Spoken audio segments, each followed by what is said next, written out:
Yeah. What's up, guys? It's your boy HauseBBQ. This video I put together was a brisket I did on the Rectech 340. You know, I had a lot of problems with it. Well, I guess you don't know, I'm telling you. I had a lot of problems with the audio, things that I could use for it.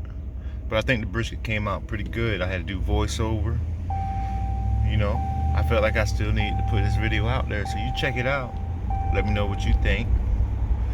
Comment what I could do better. I'm actually riding around, taking the Rectech back home.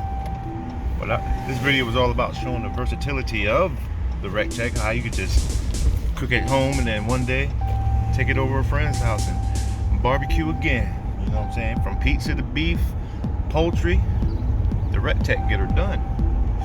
Yeah, check it out. Yep, so here it is, standing mode, sprinkle down, voila, take a look.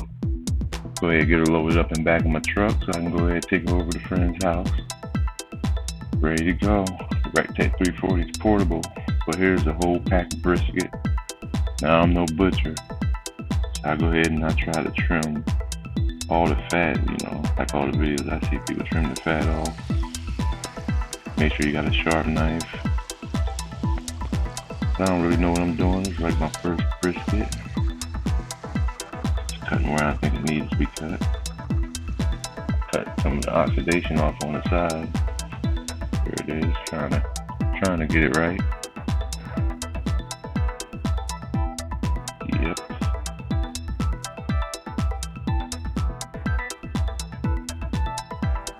Doing what I can when I can do it. Here I'm trying to do that 1/4 inch cut. This side is gonna be down on the smoker. Yeah, you get the point. So here I am. I'm gonna add some seasoning. I just used what was on hand. Some coarse salt right here. I use adobo, some soul food seasoning, some coarse pepper. But that's all I use for this. I didn't go buy a rub or make one. Just use what I had on hand. Trying to get it everywhere. But you like to use, on HauseBBQ, we just keep it simple. I'm just telling you what I did. I ain't telling you no measurements or anything. Just try to get it everywhere. Did the same thing with the other side. We can go ahead and skip right to it. Is she all up the temp? Go ahead and get the brisket on here. She goes, you barely fit on the 340, but I got her in there.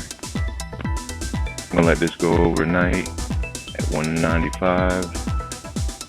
And when I wake up in the morning, I'll crank her up, get a probe in her, start watching it until she gets to that stall point around 160. Throw some full around her, crank her up.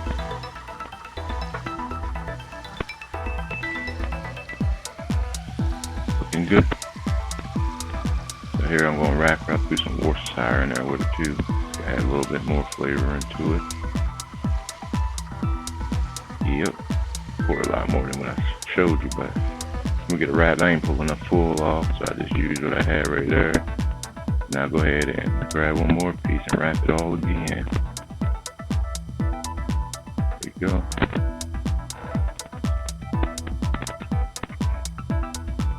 One more piece that I needed. I couldn't find butcher paper in any of the stores, so I had to use what I had.